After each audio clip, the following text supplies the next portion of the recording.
E gostaríamos de aproveitar e chamar a doutora Maria Elizabeth Gazelli, fisioterapeuta, especialista em neurologia, psicologia da saúde, acupuntura, mestre e doutora em saúde pública, professora da Universidade Anhembi Morumbi, para que profira a palestra A importância da fisioterapia na neuroreabilitação de pessoas com esclerose múltipla. Bom dia a todos. Eu não posso me isentar de agradecer à ABCEM por essa oportunidade, e é muito gostoso ver essa entidade que nasceu de uma forma relativamente simples, mas totalmente engajada e comprometida com os propósitos, crescer ano a ano. E também, eu sou do ABC, né? E eu sou de Santo André, e o ABC, ao meu ver, é um núcleo, né, de uma importância histórica, política, cultural muito importante. E o IMES, que hoje é a USCS, tem um papel extraordinário na história cultural desse país.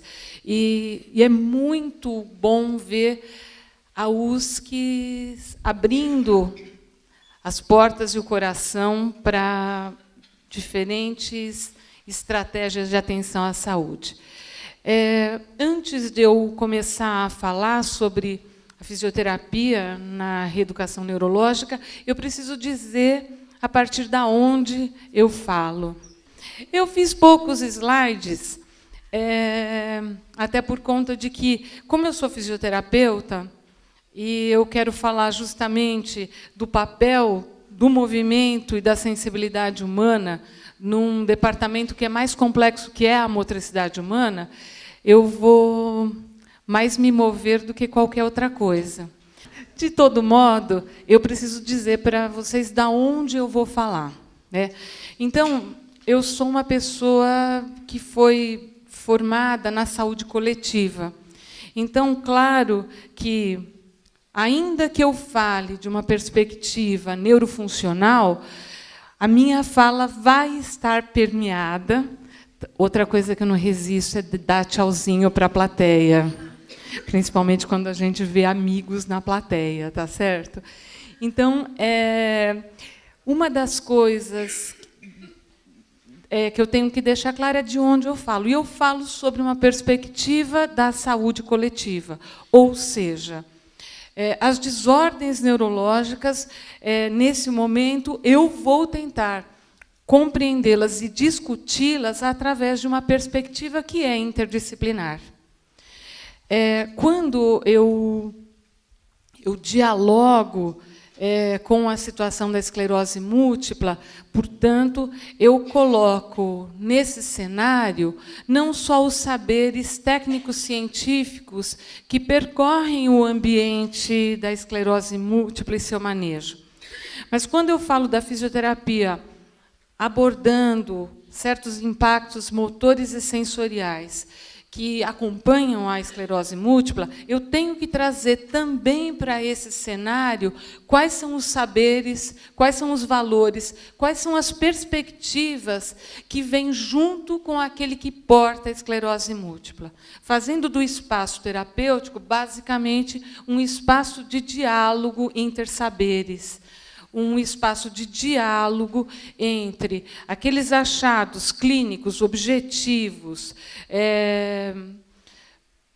palpáveis do ponto de vista científico, mas que estão em frequente diálogo com o impacto que isso causa no cotidiano de cada paciente.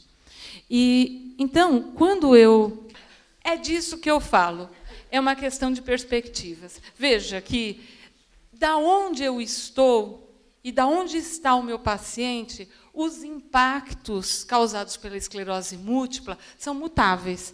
Isso foi um improviso, só para fazer uma conexão com... Bom, é sabido, né, que a esclerose múltipla, no processo de desmielinização, ele afetando vários segmentos do sistema nervoso central, ele vai produzir alterações no equilíbrio tônico-postural, impedindo ou dificultando certas modulações, tanto para as funções cinéticas quanto para as funções posturais. O fisioterapeuta, a ele cabe fazer uma avaliação, uma valorização, uma análise pormenorizada dessas atividades cinético-funcionais. Normalmente, percorre pela trama social a ideia de que dinâmicas cinético-funcionais elas são essencialmente motoras, biológicas ou mecânicas. Isso é um equívoco. E daqui a pouquinho a gente vai tentar redimensionar esses impactos, né, das disfunções cinético-funcionais. De todo modo, junto com uma incapacidade de modulação tônica adequada, eu tenho, como consequência, também dificuldade nas adaptações das funções de retificação, endireitamento e equilíbrio. E isso produz dados subjetivos no portador da esclerose múltipla. Sensação de instabilidade, de desequilíbrio, muitas vezes elas não estão manifestas claramente de uma forma objetiva, mas muitas vezes o paciente experimenta uma sensação de insegurança, uma sensação de fragilidade, sem que ele tenha, de uma forma concreta e palpável, a compreensão de onde surge essa sensação subjetiva de fragilidade. Muitas vezes, essa sensação subjetiva é causada, na verdade, por uma desordem importante do equilíbrio e do alinhamento corporal. Uma outra questão que percorre aqueles pacientes que desenvolveram alterações clinicamente significativa está no campo da sensibilidade e da percepção. Eu estou, nesse momento, chamando sensibilidade do input sensorial que ascende por diferentes vias neurais, sejam elas esteroceptivas, proprioceptivas, de organelas especiais dos sentidos, mas também nas formas com as quais essa sensação é codificada e interpretada nos níveis mais altos. Então, eu não estou tratando só do input de informação que ascende, mas também das instâncias de interpretação desse estímulo. Esses desequilíbrios tônico-posturais, essas alterações sensoriais e as alterações da percepção podem vir acompanhada de desordens de ritmo, de metria e da própria imagem de movimento, que vai compor instâncias mais complexas que chegam até a autoimagem. E, finalmente, a gente tem inúmeras repercussões desses impactos motores na função de vida diária. Eu gosto de ampliar. Há algum tempo, eu abandonei essa coisa de atividade da vida diária para adotar a palavra cotidiano. E eu chamo de cotidiano esse nosso dia a dia abarcado por fazeres ou recheado de praxes. O que eu chamo de praxes, né? Praxes tomados como ações que me permitem lidar com o meio externo e lidar com o meio interno. Então, eu estou tirando o movimento do espectro motor para colocar o movimento dentro de um espectro mais amplo. Por isso, eu vou convidá-los a não ver esse slide, porque ele não está claro. No computador ele me parecia clarésimo, mas eu conto para vocês. Ali, no ponto central né? Eu estou inserindo o movimento e a sensibilidade num conceito amplificado, que é o conceito de motricidade humana.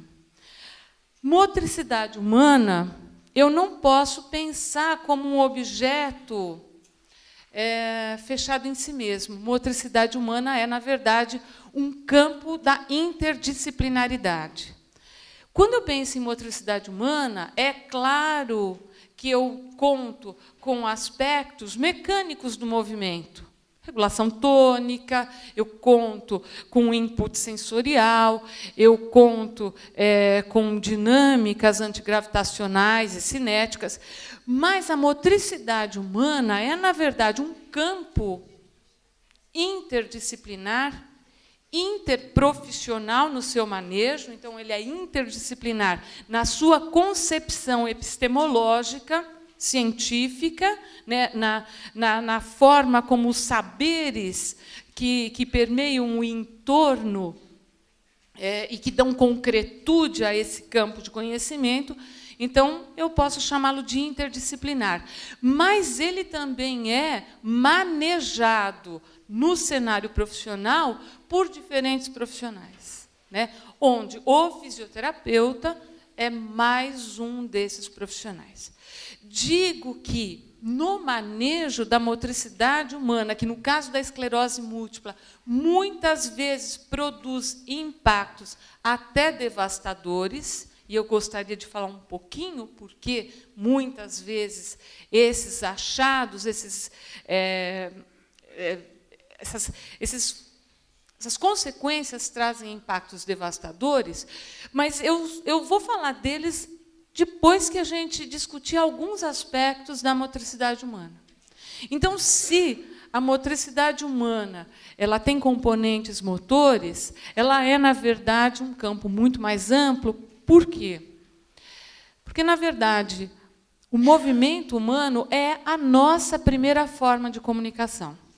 O movimento humano é uma semiótica, né? A forma como eu me movimento, a forma como eu me coloco, ela é, antes de mais nada, uma expressão. Vejam que os nossos primeiros códigos motores e motrizes, eles já se apresentam enquanto expressão e, portanto, enquanto uma semiótica, já no primeiro ano de vida. Né? Nós iniciamos um repertório de comunicação através do movimento. Então, é um exemplo que eu sempre dou e que eu vou pegar a Beth Tesini. Mas você pode. Não, você não precisa dançar, mas vejam se vocês se lembram disso. Aliás, eu acho que ninguém vai lembrar. E, gente, a voz continua sexy, vocês repararam? Enfim, eu sou uma mãe e a Beth Tesini é um bebê.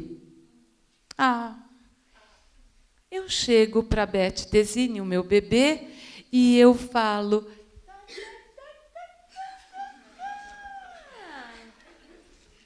A Beth, através de neurônios espelho, reproduz esse movimento, e entre eu e a Beth, através da liberação de hormônios, mediadores químicos, estabelecemos uma primeira estratégia de comunicação. Não é verdade?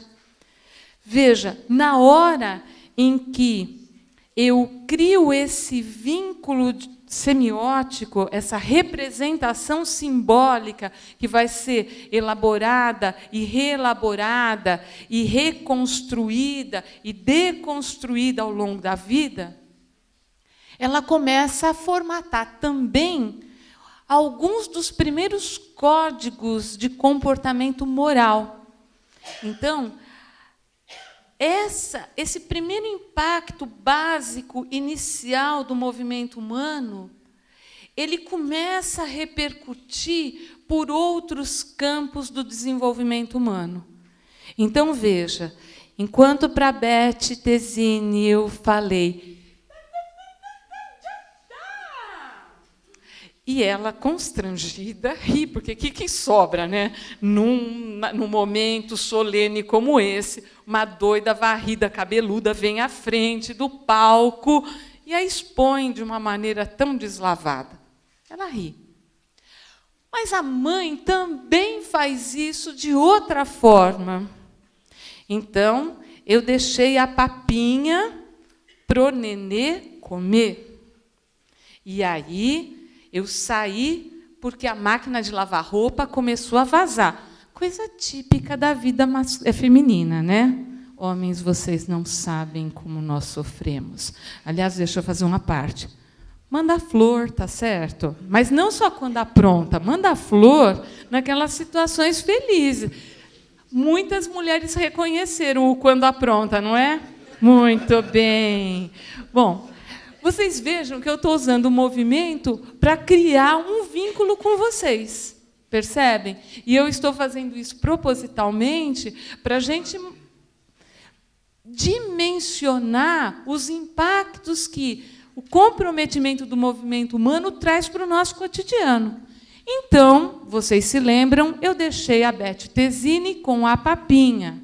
E, quando eu voltei, a papinha está no cabelo, em todos os orifícios, na cozinha inteira, espalhado pela casa, produzindo...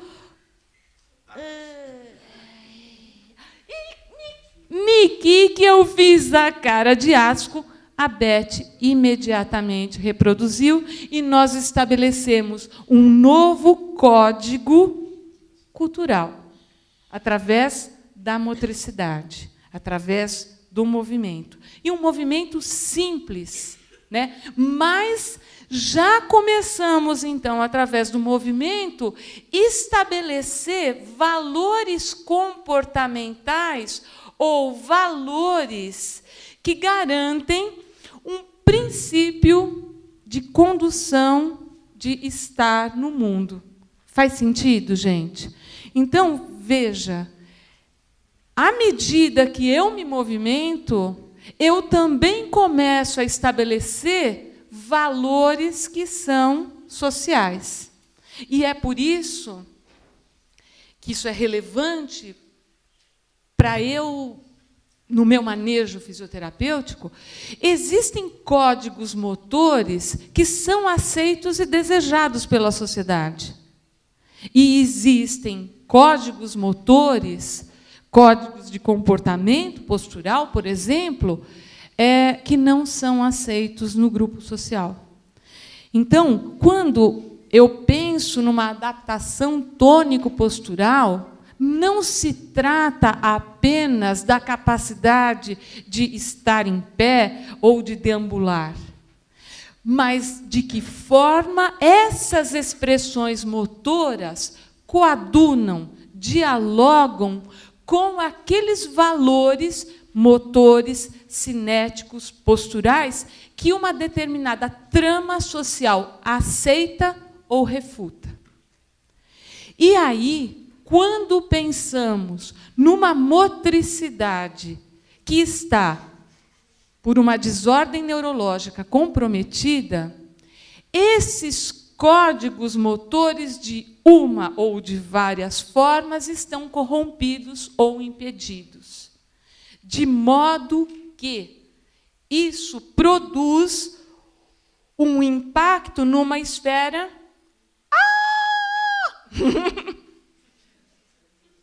Por exemplo, fiz uma expressão. Quem não sabe, eu vou pôr tecla SAP aqui. Vi outro amiguinho. Mulher apavorada, né? Por isso esse grito. Mas eu achei de novo. Então, lá, gente, a desordem motora, então, produziu... Você vê que, se eu tivesse uma boa coordenação motora...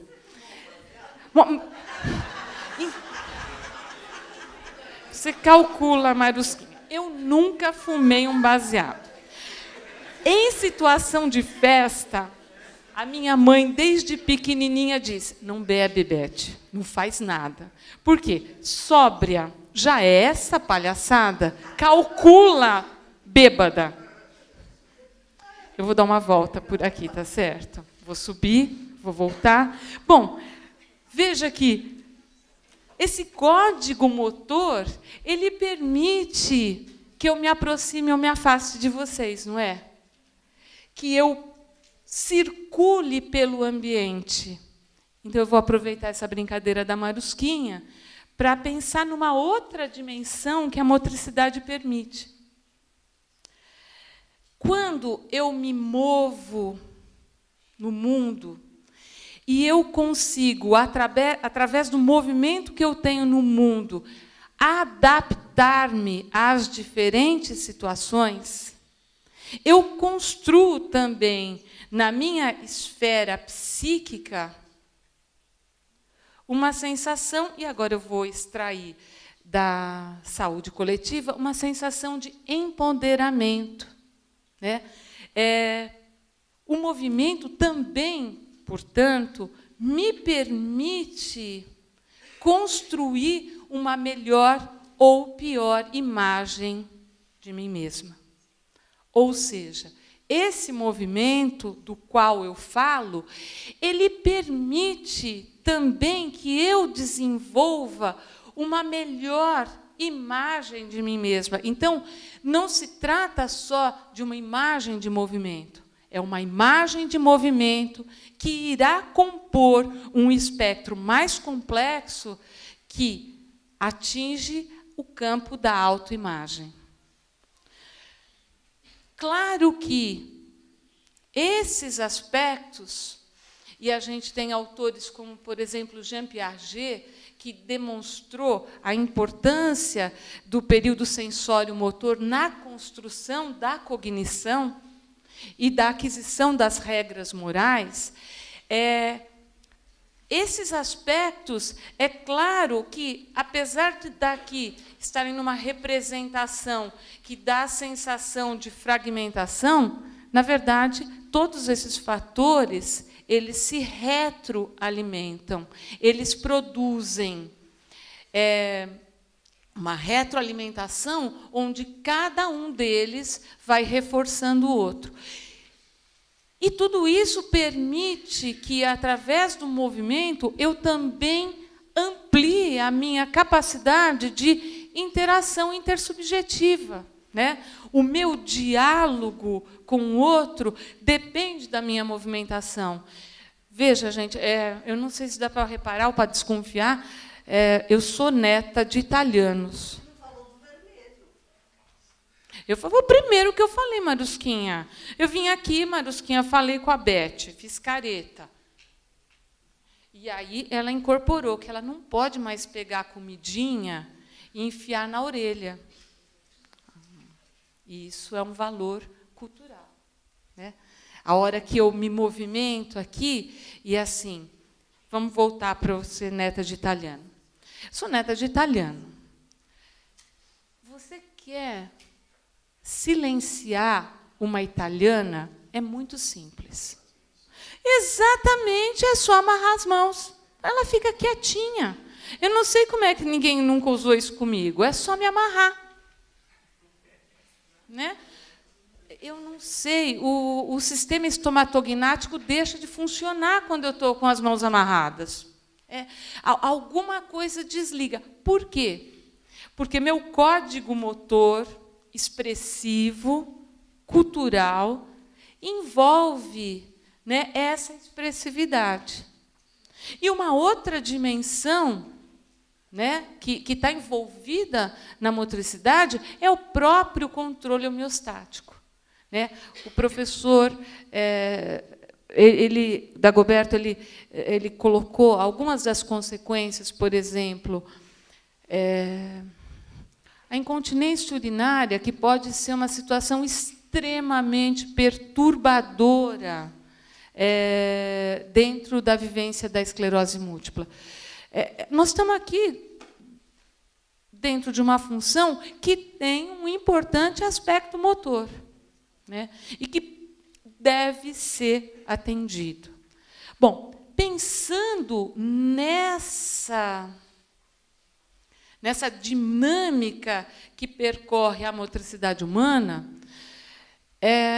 a um fisioterapeuta cabe conhecer todos esses aspectos.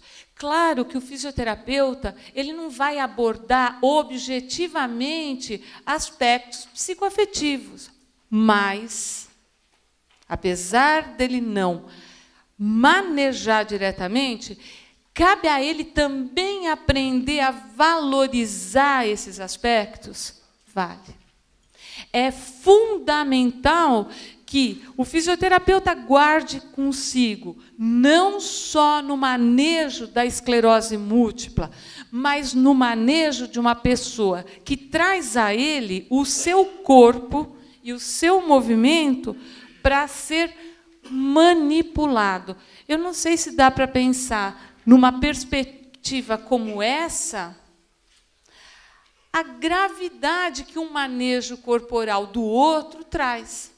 Por quê? Porque quando abordamos o corpo do outro, podemos fazer de forma inconsciente ou consciente a estimulação de todos esses campos.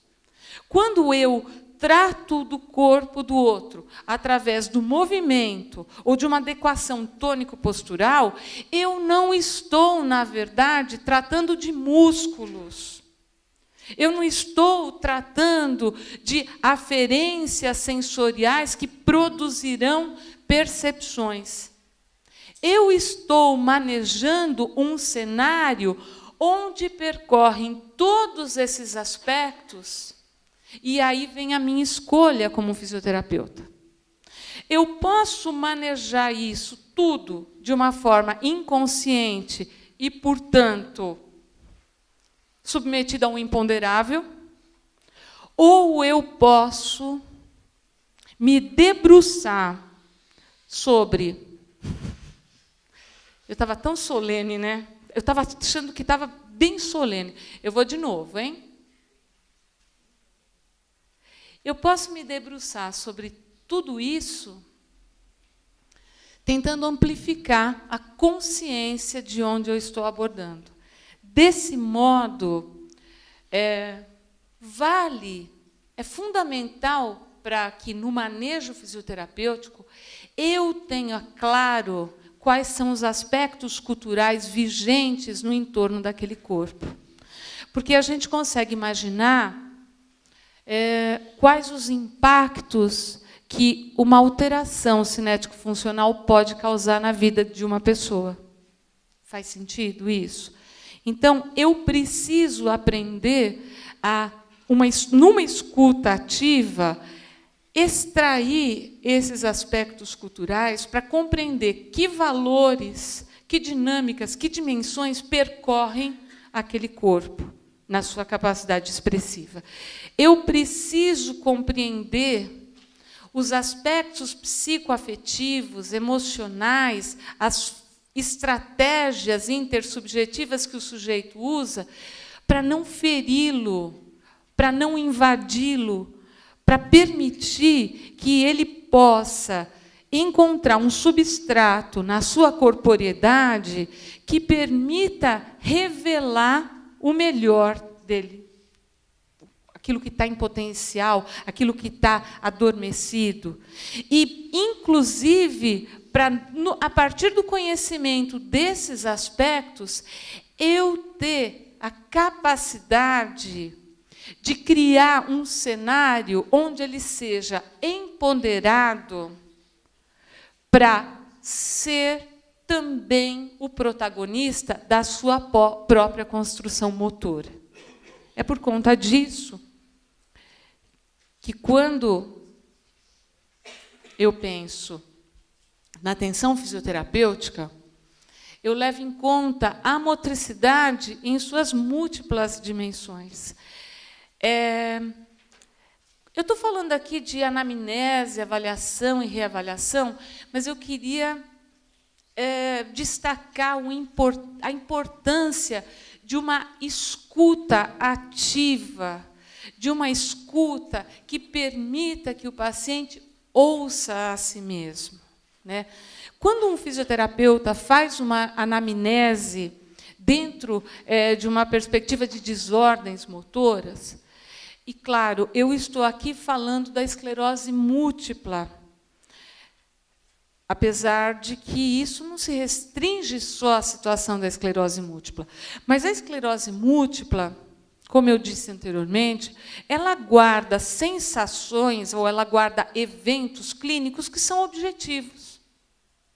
Mas ela guarda também, por conta das afecções sensoriais e das desordens motoras, sensações que são subjetivas.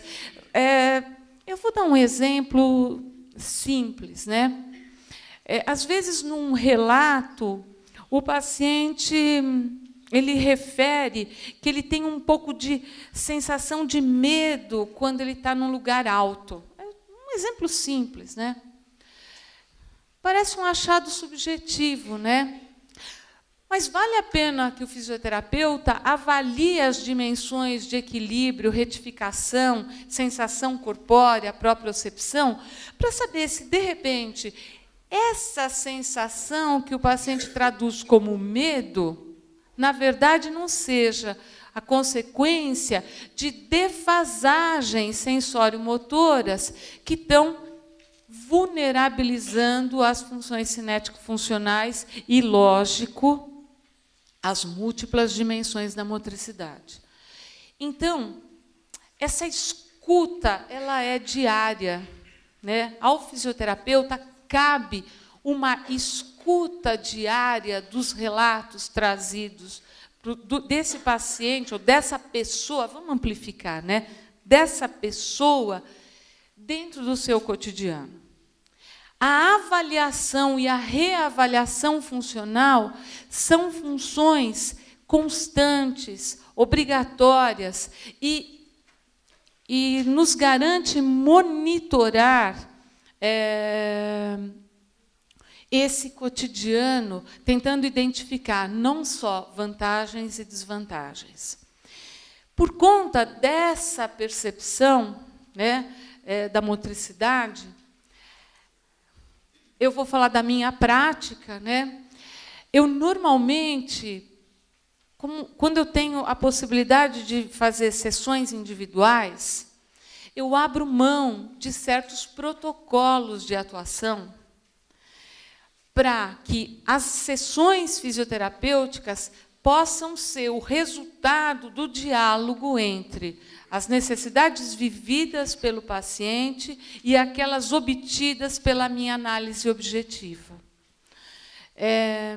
Às vezes, temos que seguir protocolos, mas toda vez que eu posso criar esse campo de adaptação, onde o paciente recupera o protagonismo das suas demandas, né?